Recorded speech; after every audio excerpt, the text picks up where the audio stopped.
Okay,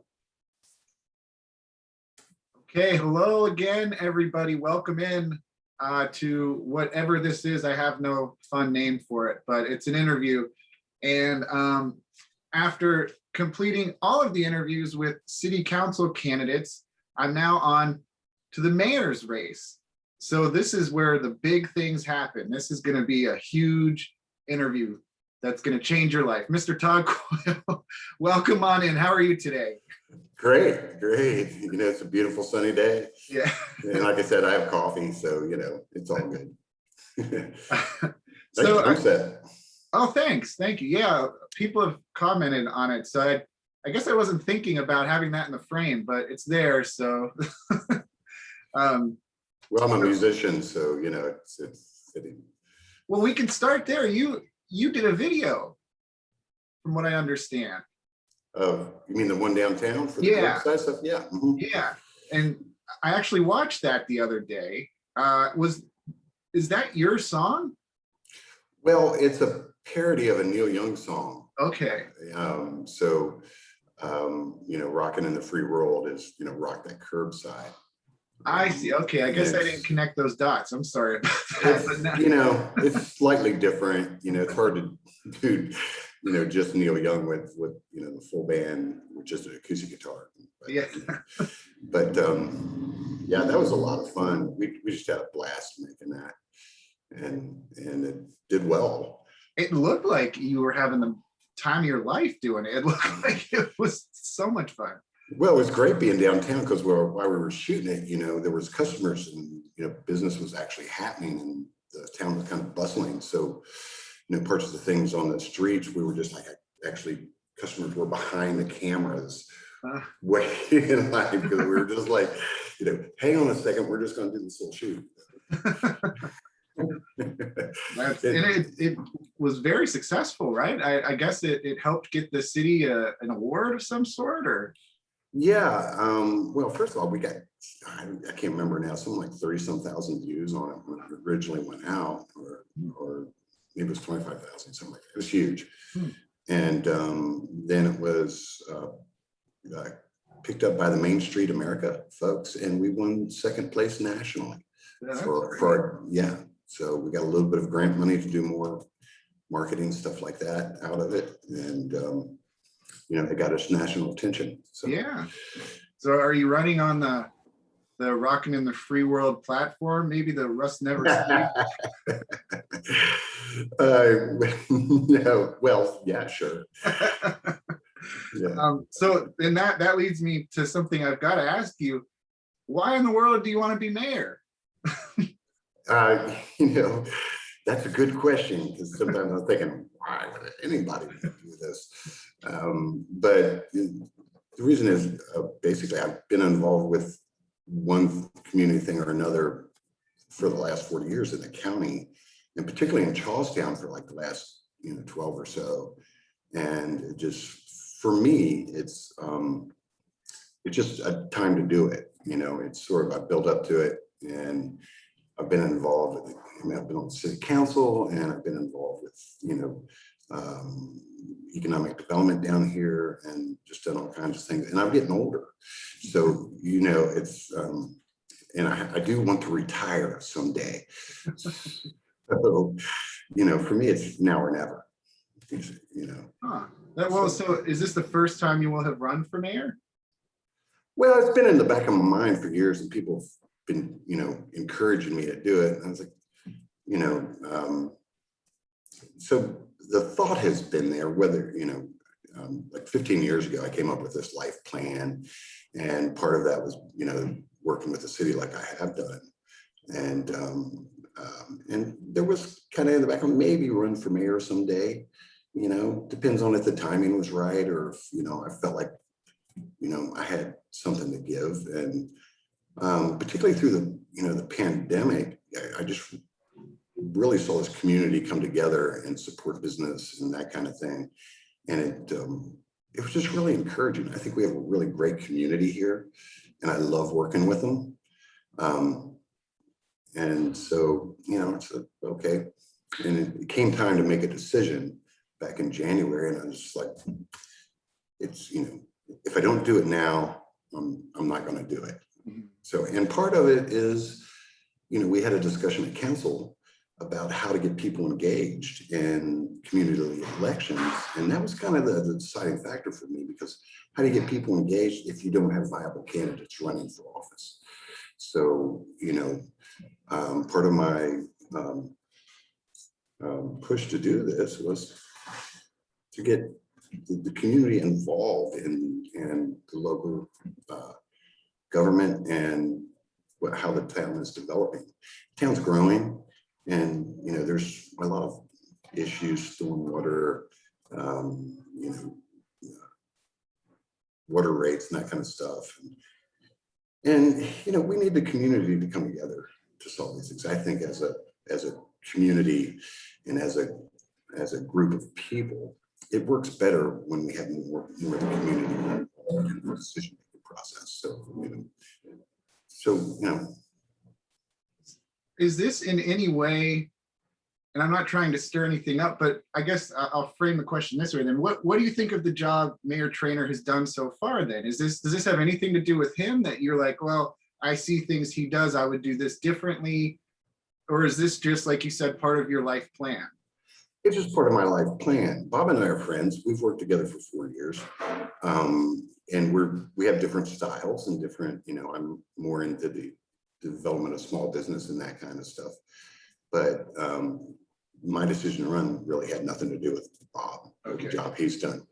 So I've lived here all my life. My family goes back here generations, and it just seemed, I don't know, it just seemed like the right thing to do at the moment, So then, should you become mayor, what's the first thing you do? As soon as you get into office, what do you do? Do you I don't know, establish an 8 p.m. curfew or something?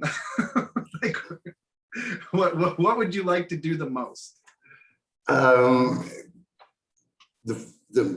The biggest thing I want to do is get people involved. And I think the first thing I do is, set up some discussions with, the African-American community and with various organizations to see how we can get more people involved in, promoting our town, growing our town. We have a lot of growth coming in, and so how I want to know what people want and how they do things. When we started the farmers market 10 years ago, one of the things we did is we had this meeting and said, what do you want? And we took all that information and just kind of did it. So that's probably the first thing I would do, is just set up some conversations with varied people and sit down and say, let's move the city forward and do it in a feasible, logical way, and help us do it. You've been on council for the last 4 years. Through that time, what do you see as some of your biggest accomplishments? Maybe not necessarily individually, but as the body of government, what are you proud of most during your time on council so far? Oh, wow. I've thought about that question. You have to when you're running for office. And I was thinking, and I've thought about my whole life, because I'm getting, just turned 60 last year. So it's kind of like, okay, what's the sum of what I've done in life, and honestly, it's like, I personally haven't really had any major accomplishments. Everything I've done as a part of a team, so yeah, I was there. I mean, we've the market and the stuff I've done downtown has had, $4 or $5 million economic impact here over the last 10 years. As a musician, I've raised all kind of money for different people, helped, and we've the one thing that I like out of the council over the last 4 years is that for the most part, we've worked as a team. I like everybody that's on council. They shop at my store downtown, and we talk, and I can't say any of us are like, enemies. We're all a part of this community, and we're all neighbors. Mhm. That's one thing, when I got on council, is that we're all just regular people, and we're all just a part of this community. Just because we're on council or mayor or whatever, we're not up on some kind of pedestal or in some kind of cloud or something. We're here. So, as far as being proud, I'm just proud of how we've done a lot of things, and how we've talked about things. You talked a couple minutes ago about how the area is growing, and it's the topic of conversation, especially in Jefferson County as a whole, but also obviously in Charlestown.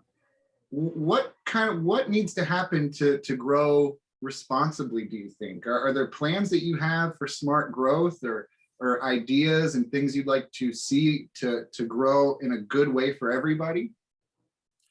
Not specific plans, but I think one of the key is that we work with the other towns in the county in a logical way to figure this out. And that's where the community comes in. I think the biggest thing moving forward with all this growth is infrastructure. We have stormwater problems here and street problems, and there's traffic flow. How does that work? There's parts of the city where the boundaries don't make much sense. So like on one side of the street, you're in the city, and the next side of the street, you're in the county. So, how do we deal with that? But it really boils down to teamwork and working with people and dealing and trying to look at things objectively. What's the best thing to do for everybody? And it's a tough thing to do, and we're not going to solve all the problems tomorrow or in the next 4 years. So growing up here, I remember, I think it was high school or maybe college, and there was a headline in the paper about that Jefferson County was officially a part of the Washington, D.C. metropolitan area. It was like this big thing. At the time, everyone was like, but like a week later, nothing happened. So, but it was the sign. And a friend of mine who lived in Frederick at the time said, "Hey, what's happening here is coming to you." And so this has been coming for a long time. So it's already been thought about, is what you're saying, really. Like, this has been something, especially since you've been here all your life, I'm assuming you've thought tons about it over the years. Yeah. And, up until I ran for council a couple of years ago, I was just, a citizen thinking about it. Yeah. And for me, I was a working musician. I was kind of like happy because these people were coming in and they were paying money to do things, and that's part of it. These people are coming here. We have to have something for them to do. We have to have a reason, for them to come downtown and keep their money here in the county. That's a big thing. So, and we were working on that in Charlestown for, a long time, and we hit it. Then the pandemic hit. Yeah. So, I feel like it's kind of like you're moving in a direction and you're doing really good and going somewhere that bam, everything is slammed shut for, So part of that is picking up, where we kind of left off there. But, if you look around the county and the people that are involved, there's a lot of smart people here. And, I used to tell people, think of it this way: if you take Jefferson County and put a big imaginary wall around it, okay, what resources do we have? You figure that out, and then you bring the wall down and bring the world in. And so, I think that's our job at the city, is to, use our resources wisely. So it speaks to something you said before that I really think is worth going back to. You talked about when you decided to get into the race, you thought, well, this will bring in more voters, because if you weren't going to run for mayor, it would just be Bob, right? He would run unopposed, essentially. Right. So when it comes to voter turnout, has that historically been an issue in Charlestown? Oh, yeah. Oh, yeah. It's been, you know, I think the last election 2 years ago, less than 10% voted. Oh, wow. And it's been an issue in everybody that I know that's involved in the city has talked about it. How do we get people interested? Mhm. You know, you know, we have a lot of little communities on the outskirts in the town. And a lot of these people, they work down in the city or whatever, and they come in on the outskirts and they leave on the outskirts. And they never really come downtown. They don't really think about what's down here. And so how do we get those folks in here? And one of the, you know, like when I was talking about starting the market years ago, one of the people things that people said is what we want here is what we can get in the city because these people travel. And so, you know, and that's kind of the thought. You know, you have to have nice restaurants, you have to have good restaurants, a variety of things for people to do. Yeah. You know, I wasn't going to ask this. I asked this to all the city council candidates, and I thought of a whole new set of questions for the mayor candidates. So you're the guinea pig on that. So But you're not going to ask me my favorite album? oh, I will. I'm going to get to that. I'm going to get to that in a second. But it's funny that you say that, because one thing I did ask them, and I'm interested about this because of what you just said, the casino then. So a lot of people, it seems, will come as far as the casino, go to the casino, and then leave. So do you think the casino has a sort of, I mean, a positive or a negative effect on the city? You could make both arguments, but to you, which one is the most prominent, I guess? You know, there's always been a track there. So, you know, when I was growing up, you know, I remember my dad telling me you can thank the track for your good education because they put so much money into the area. But I don't really think about the casino that much. I mean, I've been to casinos, you know, in Atlantic City and Las Vegas, and, you know, in Bahamas, and when this casino went up, a friend of mine and I that grew up here, we went over there just to look at it. It was like going into another world. Yeah. And we were just kind of like, wow, this is here. This is a couple of blocks from what, you know, because we'd done some traveling together and seen these places, these things and other things. I don't think it's a bad thing, but to me, it's just something that's there. And it's a potential source for people to come downtown. And we do get some people from that, but I don't think you can rely on it. And, yeah. Well, and I don't think you should make it a sell point. Yeah. How do you have any ideas on how you could funnel people, visitors from the casino down to explore downtown? Oh, that's a question we've been dealing with for years, and all the, you know, the committees and the work I've done downtown is just like, all you can do is kind of give them the information and hope. And you can't, you know, go out there and force them to come downtown. What we found is a lot of times it's, you know, a family or a couple, and the one person wants to stay at the casino, the other person wants to go do things. And but how you do that? I don't know. You can just show them the information, make it available to them, and hope.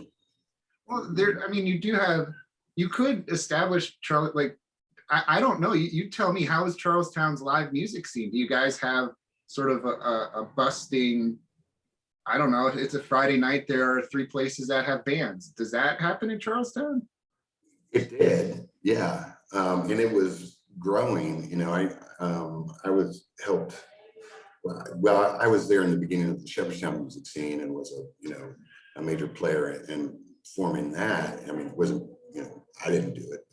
We did it as a group of musicians. But so I've watched that thing happen, you know, from a seed to a full-fledged music scene. And so I've actually seen that happen and been a part of making that happen. In Charlestown, which just, you know, that's the kind of thing that takes like 10 years to develop. Yeah. And I've worked with other towns. I did event promotion and management for a long time. So I've worked with other towns and seen how they do it. And it takes 10 to 12 years to build that kind of thing. I think Charlestown was, I don't know, 7 or 8 years into the process and was doing good and was heading in the right direction when the pandemic hit. Yeah. So basically, I think the potential is there and it's going to come back. And I think Charlestown has the potential to be a pretty major music hub and art scene in the future. But That would help. yeah. No, there's a lot of people here that want to see that happen, and what it does for a downtown economy, and also what it does for a community. I mean, we have an orchestra here. I love all kinds of music. So, so we have an orchestra here, and we have some, there's some good folk, and there's some good blues, and there's some really good, talented players. And we just need the venues for them. And, like I said, those things were just getting to where I was, hoping it would be like 10 years ago. And then pandemic hit. So, potential's still there. Yeah. Now, one way or another, you're either going to be the mayor or you're not, but either way, you're not going to be a council member coming up. And you've been doing that, I think you said the last 4 years. Throughout those 4 years, what were some of the things you really hoped to accomplish that you weren't able to accomplish, or things that were left on the table that you kind of regret? Oh, I have no regrets.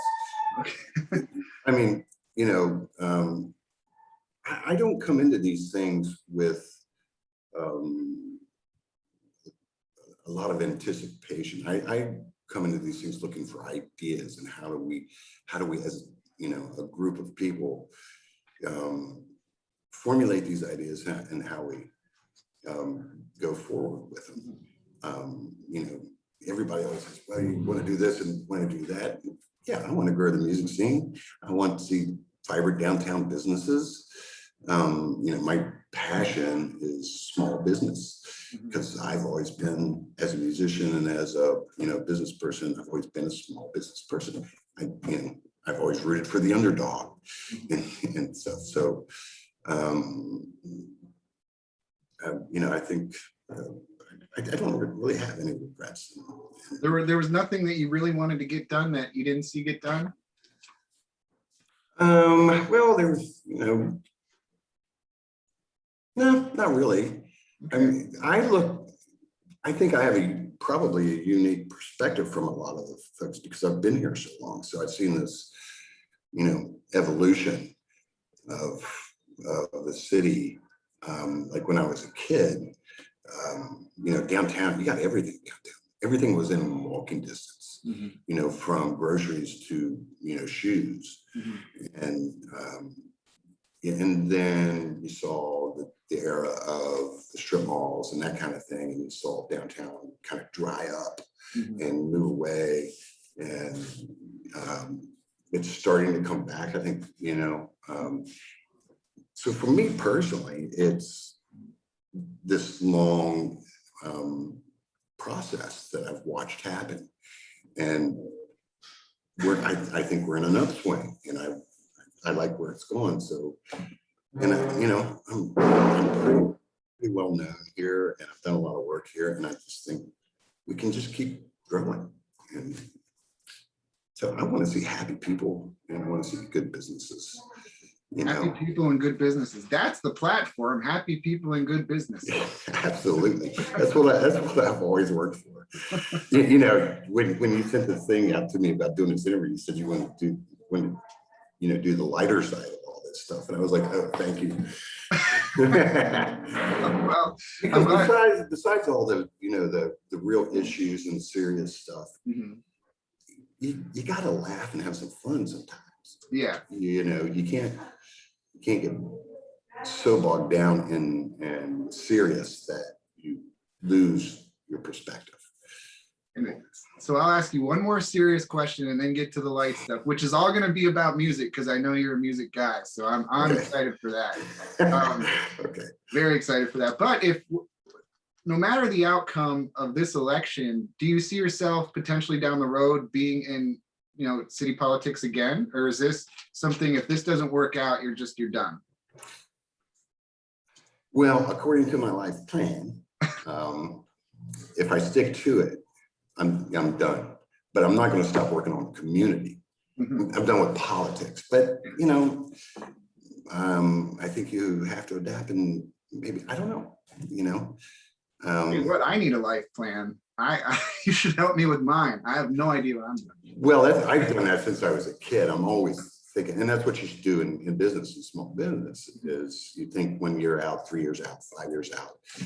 So I can remember, when I was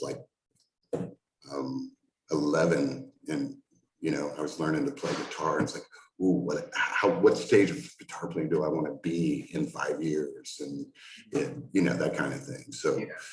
I think it's good to constantly think of today, tomorrow, next week, next year.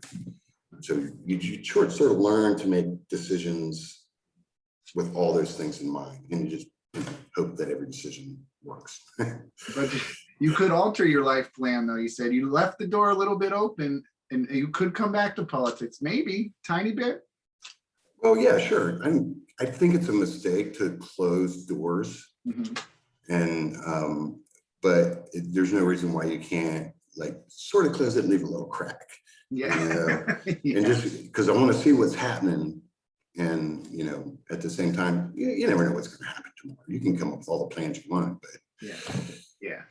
so Okay. you just go forward and do the best you can. So here we go. This is I've been waiting for this for so long. Let's do it. To you, now what is your, I'm going all in on music here. What is your favorite song? If I say, what do you think is the best song ever written? You can argue so many things. I've had that conversation a million times in my life. So I don't like to have that conversation. Instead, I can tell you the top 3 songs, my favorite songs that I think are the 3 best songs ever written. Do you have a favorite song? Man, well, yeah, kinda. Oh, okay. Yeah. Favorite song, I have a collection of 1,200 vinyls, and I don't know, 500 CDs. I don't know how much. I stopped counting a long time ago. But when I was young, there was one song, and it's not the greatest song in the world, but there's a song called Johnny's Garden off of Stephen Stills' first Manassas album, which came out in '72, I think. And it's all about, a garden. And was sort of, even back then, became what I wanted to retire to. Mm. So, that was sort of, and I even remember thinking back then that, when I get old and retire, I want to retire to Johnny's Garden. So, I'd have to say that's Okay. one of it, but that's just because of the lyrics and what it meant to me. It's not, if you wanted to get into guitar playing exactly, or the musicianship or whatever, that might be a different answer. Well, that's the segue into the next one. Who's your favorite guitar player? I know you play guitar. When you were trying to learn, who did you try to emulate? Who's your favorite? Well, the first one was really Stephen Stills. Okay. Crosby, Stills, Nash.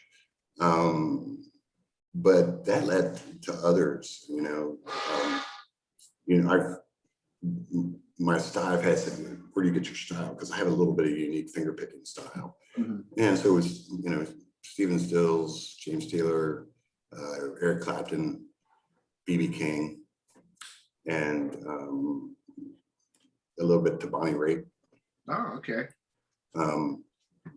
Bonnie Raitt so much was more about feel and the approach and the heart behind it. So do you use the slide a lot? Because she's Yeah, not as much. I'm not a great slide player. I do on certain things, but I mean, that was part of my thing too with Bonnie, is that she's such a great slide player. Yeah. And One of the best ever.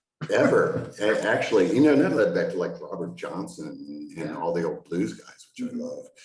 And that's one thing I did when I was, I'd find these films of players and I would go to concert and I would just stare at their hands. Yeah. I'm not even sure I heard the song. I was just like, how do they do that? Yeah. I mean, and I can remember going to concerts and watching the guitar player and then going home and figuring out the song on the guitar. Yeah. Just from watching the concert. You've probably done that, Oh yeah. I mean, when I go, I'm always focusing as much as I can on the drummer's left hand. I always like to watch the left hand to see what's going on there, because that's where I think the fun begins. I always watch the picking. How do they, because I don't use picks. I finger pick and I use a fingernail for a flat pick. Yeah. And those guys, there's 5 or 6 are really the top for me. Do you have? There's a lot of others. Lowell George is really great too for something, and Dwayne Allman. Oh yeah. Do you have? This is going to be a tough one. I'm warning you. Do you have best concert you've ever been to?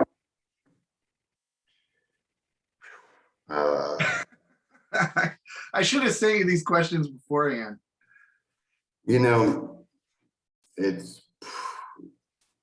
I can't say it was my favorite, but the most entertaining. I went and saw the Beach Boys once. Really? When I was,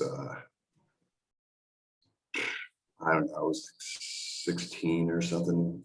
My sister took me up and we went up to Pennsylvania and saw the Beach Boys. Talk about professional entertainers.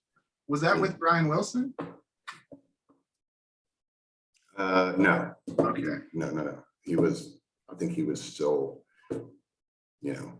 reclusive at the moment. That's all I asked. Yeah. But Dennis, the drummer, was still alive. Okay. Yeah. So that was great. I can't say it was the best concert because I felt like, wow, Beach Boys are kind of hokey, whatever. And, but I had a really great time. And I sat there and was just amazed at how well they ran the stage and how they did things and how they communicated with the audience. And they sucked you in. Yeah. And and for that, whatever it was, hour and a half or whatever, you were in the music and you felt it. And also I saw the Eagles on their Hotel California tour. Oh, that would be memorable. And it was at the Capitol Center, which doesn't exist anymore. And we felt we had really bad seats because we waited too long and we got seats behind the stage. But they didn't have a backdrop. And that's cool. We were about as close as you could get to them. And they only had minimal amplifiers on stage. So it was like you could actually see them. And at one point they turned around and came behind the amplifiers and played us. Wow. So, and they were acknowledged that we were in the cheap seats. So, and that was actually filmed. I remember they had cameras flying around everywhere doing everything for years. I was like, what happened to that? That was a couple of years ago. All that footage came out on YouTube. No kidding, huh? And I was like looking to see if I could see me in the background. Of course, it's dark behind the stage, so I couldn't see where it was. But that was pretty memorable. That's cool. That's cool. Now, is there an album that from front to back, and this could go on for hours because just real quick, the era of the album's over. Which really bothers me. I love albums. Yeah, me too. And feeling them and reading the jackets. And having a collection of songs, something that has an identity in that way. Yeah.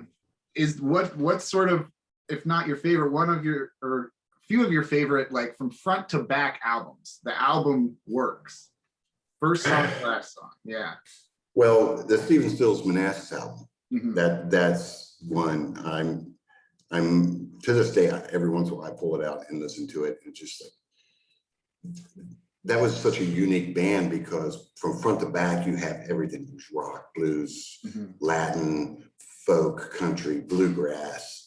And so what really amazes me is this group of, 7 musicians did all these genres in one thing. It just, from a songwriter and a person who's worked in studios and made albums and stuff, I listen to it and just the mixing and everything is just like, because you can hear it. If you've worked in a studio, you can hear it when you listen to it. Yeah. And it's just like, man, it's just a stroke of genius. But at the same time, and of course I grew up in that era. So like the Rolling Stones, Exile on Main Street, it's kind of the same thing. It was one of those unique moments in time when magic came together and the music was just right. And get another double album in there is Derek and the Dominoes, Layla. Oh yeah. That was just, that whole era was kind of, to me, is like a renaissance. And everybody from Europe and America, they all knew each other. They all floated in and out of each other's circles. And it's pretty amazing.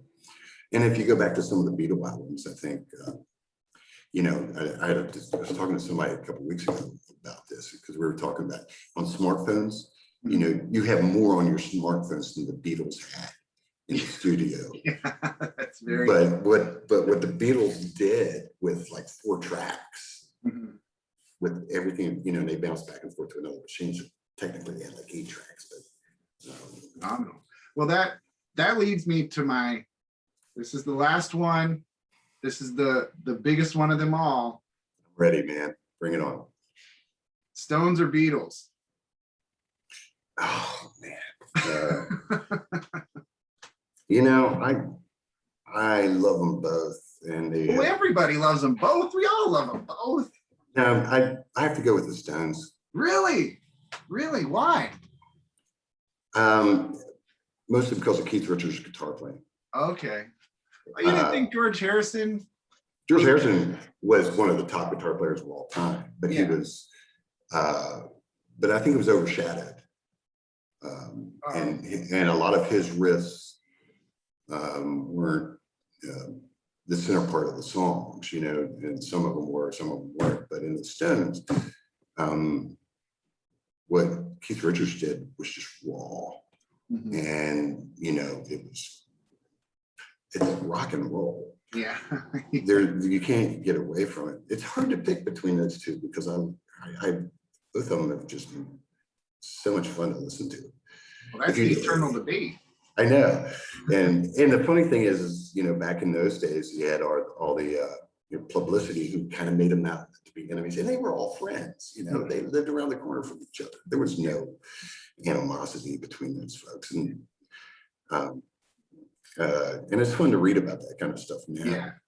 Because back then we had like Circus Magazine and Crawdaddy and stuff, and they always made all these kind of things, personal, and find out later on that they were all buddies.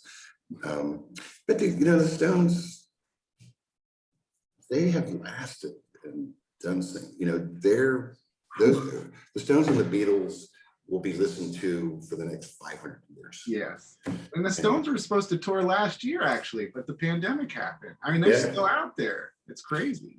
Like they say, when everything's said and done, anything's going to be left are cockroaches and Keith Richards. Keith Richards, yeah. That's very so is there, if you want people to check you out, do you have like a campaign website or an email address or anything that you can connect with people on? Facebook. I have a Todd for Mayor Facebook page. Okay. You can contact me through there, or Todd for Mayor ct@gmail.com. Okay. Or you can call me on my cell, 304-283-5001. Everybody Everybody I've interviewed has done that, and it freaks me out. I don't know how you guys give out your personal cell phone numbers. People are crazy. They could call you in the middle of the night and be like, I just saw this sidewalk that's all messed up. Fix it right now. You know what? I don't normally put my cell phone on like campaign stuff or out there, but I'm so well known here. Most people have it anyway, and I get those phone calls anyway. So it's kind of like, if they walked up and asked me, I would give it to them. So, That's great. I admire that. You're much braver than I, but we're running out of time. Todd Coyle, thank you so much for coming by. This has been a lot of fun. I hope you had as much fun as I have had. Oh, this has been great. You ever want to do this again? I'll give you a call. Yeah. Well, thank you so much, and good luck with the election. Okay, thank you. You have a great day. You too.